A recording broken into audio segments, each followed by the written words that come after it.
అక్కడ అసలు అభివృద్ధి ఎలా జరిగింది? ఇప్పుడు దీని మీద చాలామంది ఇంట్రెస్ట్ అనేది కూడా సహజంగానే ఉంటుంది. కానీ ఇప్పుడు అది కళ్ళ ముందు కనిపిస్తోంది.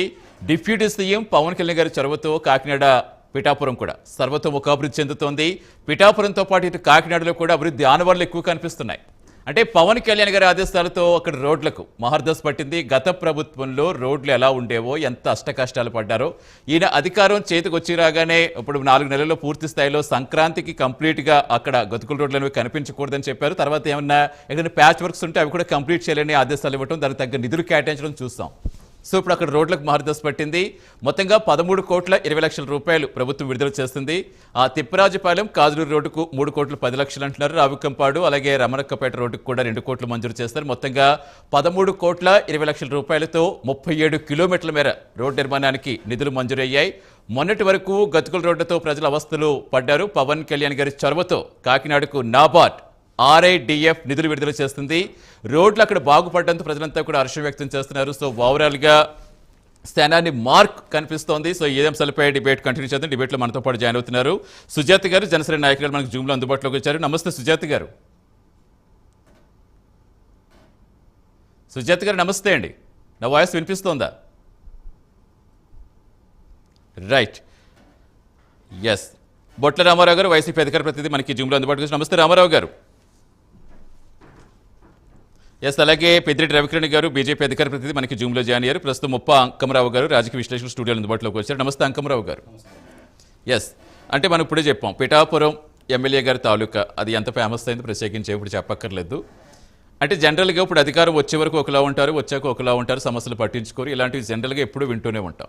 అంటే ఒక డిప్యూటీ సీఎంగా బాధ్యత తీసుకున్నాక రాష్ట్ర వ్యాప్తంగా ఆయన ఎక్కడ ఏం కావాలో ప్రతిదీ పరిష్కరించుకుంటూ వస్తారు. అంతకంటే ముందు ఎంత అవకాశం కల్పించిన పిఠాపురం ప్రజలకు నేను ఖచ్చితంగా చేస్తానని ముందు చెప్పారు. అది అప్పటి నుంచి చేస్తూనే కనిపిస్తోంది. ఇప్పుడు తాజాగా ఆల్రెడీ రోడ్లకు మార్గదర్శ ఎప్పుడో పట్టింది. ఇప్పుడు ఇంకా ఎక్కడన్నా ఉంటే ఆ వర్క్స్ కూడా కంప్లీట్ చేస్తున్నారు. సో ఓవరాల్గా మీరేం చెప్తారు? ముందుగా సతీష్ గారు, మీకు ప్రైమ్ 9 యాజమాన్యానికి, ఈనాటి చర్చలో పాల్గొంటున్న సుజాత గారికి, అలాగే రవికిరణ్ గారికి, రామారావు గారికి, వీక్షకులందరికీ కూడా శుభ సాయంత్రం. పవన్ కళ్యాణ్ గారు ఆ పేరే ప్రజల్లో, అంటే ముఖ్యంగా యువతలో ఓ రకమైనటువంటి ఉత్తేజాన్ని తీసుకొచ్చే పేరు. అవును, తెలుగుదేశం పార్టీ, భారతీయ జనతా పార్టీ, జనసేన 3 కలిసి ఎన్నికలలో పోటీ చేయాలనే నిర్ణయం రావడం అనేది పవన్ కళ్యాణ్ గారి ఆలోచన. అందుట్లో ఎలాంటి సందేహం లేదు. ఎవరన్నా కాదన్నా అది మాత్రం వాస్తవం.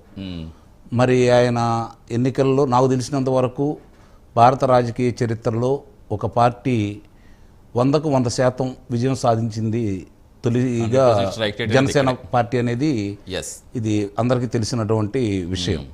ఇక ఆయన ఉప ముఖ్యమంత్రిగా పదవి బాధ్యతలు చేపట్టినప్పటి నుంచే కొన్ని ఆయన దైన శైలిలో కొన్ని కార్యక్రమాలు ప్రకటిస్తున్నారు, ముందుకెళ్తానే ఉన్నారు. ఏ రోజు కూడా కనీసం స్థానిక శాసనసభ్యులు కూడా రాని గిరిజన ప్రాంతాల్లోకి పర్యటిస్తూ వాళ్ళకి ధైర్యాన్ని, వాళ్ళ రోడ్డు మార్గాన్ని అవన్నీ పర్యవేక్షణ చేస్తూనే ఉన్నాడు ఆయన. అలాగే రాష్ట్రంలో ఈరోజు సంక్రాంతి నాటికి అన్ని రహదారులని మరమ్మతును పూర్తి చేద్దామని ప్రయత్నం చేశారు. 80% మాత్రం పూర్తి అవ్వడం కూడా జరిగింది. ఇప్పుడిప్పుడే మిగిలినవి కూడా జరుగుతూ ఉన్నాయి. ఆ నిధులు లేమితోటి ఆ కార్యక్రమం వాయిదా పడింది. ఒకేసారి అన్ని పంచాయతీల్లో సర్వసభ సమావేశం జరగడం కూడా ఒక అద్భుతమైనటువంటి విషయం. సదస్సులు నిర్వహించడం కూడా జరిగింది. ఒక్కోటి తనదైన మార్కులో ఆయన ముందుకెళ్తానే ఉన్నాడు. తన యొక్క ఆవేశానికి, ప్రశ్నించే తత్వానికి, చంద్రబాబు నాయుడు గారి యొక్క అనుభవానికి రెండూ తోడై కేంద్ర సహాయ సహకారాలతోటి ఈ రాష్ట్రాన్ని ఎట్లా ముందుకు తీసుకెళ్లాలనే ఆలోచనలతోటి ఆయన ముందుకు అడుగేస్తూనే ఉన్నాడు. ముఖ్యంగా మీరు ఇందాక ప్రస్తావించినట్టు 13,20,00,000 రూపాయలు, అంటే 13,20,00,000 రూపాయలు కాకినాడలోని రహదారులు, ఆ పరిసర ప్రాంతాలకి ఈరోజు కేటాయించటం, RIDF నిధులు ద్వారా కేటాయించుకోవటం, ఇది మంచి కార్యక్రమాలు. సహజంగానే నాకు తెలిసిన పవన్ కళ్యాణ్ గారు, అంటే ఎన్నికలకు ముందు, అంతకుముందు నాకు తెలిసిన పవన్ కళ్యాణ్ గారిలో ఆవేశం కనపంచేది, నాకు ప్రశ్నించే తత్వం కనపడేది. ఈరోజు ఉప ముఖ్యమంత్రి అయిపోయిన తర్వాత ఆయనలో పరివర్తన కనపడతా ఉంది. పరివర్తన కనపడతా ఉంది, అంటే బాధ్యత కూడా కనపడతా ఉంది. అంటే తొందరపాటుతనం అనేది లేకుండా బాధ్యతతోటి రాష్ట్రానికి, అలాగే ఈ కూటమి ప్రభుత్వానికి, పైన ఉన్నటువంటి కేంద్ర ప్రభుత్వం మధ్య వారధిగా ఉంటున్నటువంటి పవన్ కళ్యాణ్ గారు ఏ విధంగా ముందుకు తీసుకెళ్లాలనే ఆలోచనలో వెళ్తూ ఉన్నారు. ఈరోజు ఇదోతికంగా కంటే కూడా నాకు తెలిసినంత వరకు భారతీయ జనతా పార్టీ కేంద్ర ప్రభుత్వం వీళ్ళు రూపాయి అడిగితే రూపాయిన్నర ఇస్తున్నారు, గమనించుకోవాలి. ఆంధ్ర రాష్ట్రానికి జరిగిన నష్టాన్ని అయితే వాళ్ళు గమనించారైతే స్పష్టంగా నేను చెప్పగలను. దాన్ని ఈరోజు వాళ్ళ వంతుగా వాళ్ళు ఏం చేయగలరో దానికి అడిగిందే తడవుగా ఆంధ్ర రాష్ట్రానికి వీళ్ళు చంద్రబాబు నాయుడు గారు కావచ్చు, లేదంటే పవన్ కళ్యాణ్ గారు కావచ్చు, లోకేష్ బాబు గారు కావచ్చు, రాష్ట్రానికి ఏం కావాలనే విషయంలో ముందుకెళ్తా ఉన్నారు. కాబట్టి వీళ్ళు అడిగింది ఏది కాదనకుండా ఈరోజు ముందుకెళ్తున్నారు. దానికి ఉదాహరణ స్పష్టంగా కనపడతా ఉంది. అమరావతి కావచ్చు, లేదంటే విశాఖలో ఉక్కు నిర్మాణ రంగానికి 12,000 కోట్ల రూపాయలు నిధులు మంజూరు చేయించడం కావచ్చు, లేదంటే పోలవరం కావచ్చు, వివిధ వస్తున్నటువంటి ప్రాజెక్టుల గురించి కావచ్చు. చంద్రబాబు నాయుడు గారు అభివృద్ధి చూసుకుంటూ ఉంటాడు. ఈ రాష్ట్రంలో ఏమేమి జరగాలి ఏంటనేది నేను చూసుకుంటానని చెప్పిన ఇద్దరు కృష్ణార్జునులల్లే ఈరోజు ముందుకెళ్లే కార్యక్రమం వెళ్ళడం మాత్రం నిజంగా శుభసూచకం. అంటే ఏవైతే పెండింగ్ ఉన్నాయో పెండింగ్ పనులు పూర్తి చేయడంతో పాటుగా ఏది కావాలి ప్రజలకి, ఇప్పుడు ఇట్లా అంతకుముందు విభజనలో మనకేమేమి ఉన్నాయి అనేది అది వేరే విషయం, ఏమి రాలేదనే దాని గురించి దాన్ని తీసుకొస్తానే ఉన్నారు. దానికంటే కూడా ఊహించనంత ఈరోజు కేంద్రం దగ్గర నుంచి సాయం తీసుకుని వస్తున్నారు. ఇది గమనించుకోవాలి. ఇది మర్చిపోతున్నారు చాలా మంది కూడా. కేంద్రంలో ఈ మాత్రం నిధులు తీసుకురావడానికి గతంలో అసలు ఎంత యుద్ధమే జరిగేది ఒక రకంగా చెప్పాలంటే. ఇందుట్లో ఒక 50% కూడా నిధులు వచ్చేవి కాదు కేంద్రాన్ని నుంచి.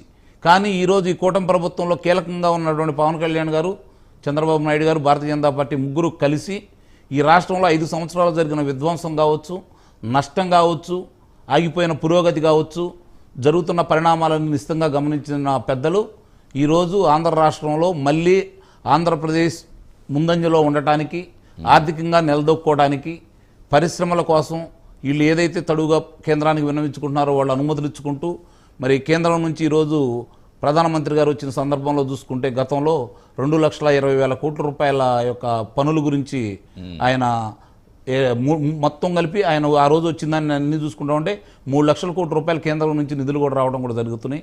అంటే ప్రాజెక్టులు, వివిధ ప్రాజెక్టులకు సంబంధించి ఇప్పుడు జరుగుతున్నటువంటి ఈరోజు రేపు లోకేష్ బాబు అనంతపురంలో ఒక కార్యక్రమాన్ని ఎత్తుకున్నారు. అంటే గ్రీన్ ఎనర్జీకి సంబంధించి 22,000 కోట్ల రూపాయలతోటి ఇలా ఎక్కడికి 2 రోజులకు ఒకసారి కొత్త పథకాన్ని ప్రవేశపెడతా ఉన్నారు.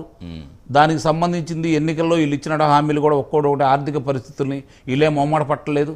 మా దగ్గర డబ్బులు లేవు, ఆ డబ్బులు తీసుకొని అప్పులు చేసి మాత్రం పథకాలను అమలు చేయం, వరుసనే ఇచ్చిన హామీలను ఏది కూడా వదిలిపెట్టకుండా ముందుకు తీసుకుని వెళ్తామన్న సదుద్దేశంతో ముందుకు వెళ్తానే ఉన్నారు.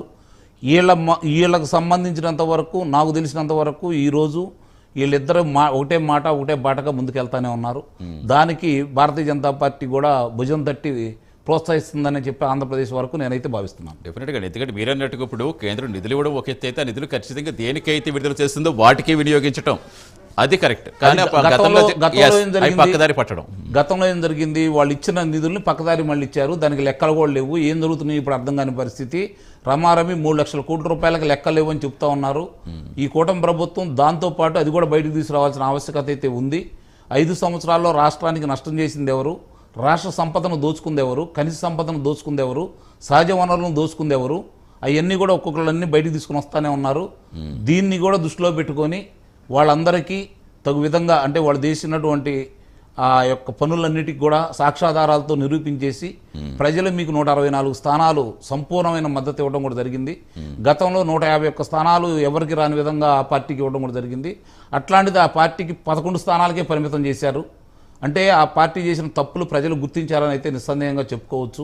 రైట్. మళ్ళీ ఈ కూటమి ప్రభుత్వం ఈరోజు ముందుకెళ్లే క్రమంలో చిన్న చిన్న ఒడిదుడుకులు ఏదన్నా ఉన్నా కూడా సరి చేసుకుంటూ ఇంకా 4 సంవత్సరాల 1 నెల కాలపరిమితి వీళ్ళకైతే ఉంది.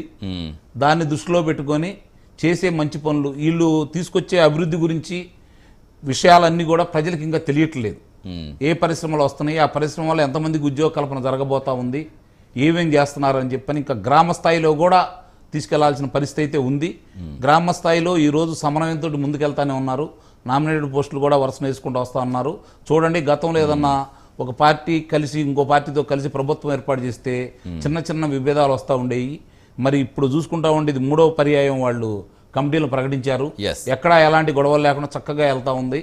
నిస్సందేహంగా ఆంధ్ర రాష్ట్రానికి ఈ కూటమి ప్రభుత్వం పవన్ కళ్యాణ్ గారు ఆశపడ్డట్టు ఇంకొక 2 పర్యాయాలు ఈ కూటమి ముందుకెళ్ళి ఈ రాష్ట్రాన్ని భారతదేశంలో అక్షర క్రమంలో ఆంధ్రప్రదేశ్ ప్రథమ స్థానంలో ఉంది, అభివృద్ధిలో కూడా ప్రథమ స్థానంలో ఉండే విధంగా ముందుకు తీసుకెళ్ళిద్దని, పైన ఉన్నటువంటి మోదీ గారి ఆశయాల సాధనలో చంద్రబాబు నాయుడు గారి సారథ్యంలో పవన్ కళ్యాణ్ గారి యొక్క సహాయ సహకారాలతోటి ఈ రాష్ట్రం ఇదే విధంగా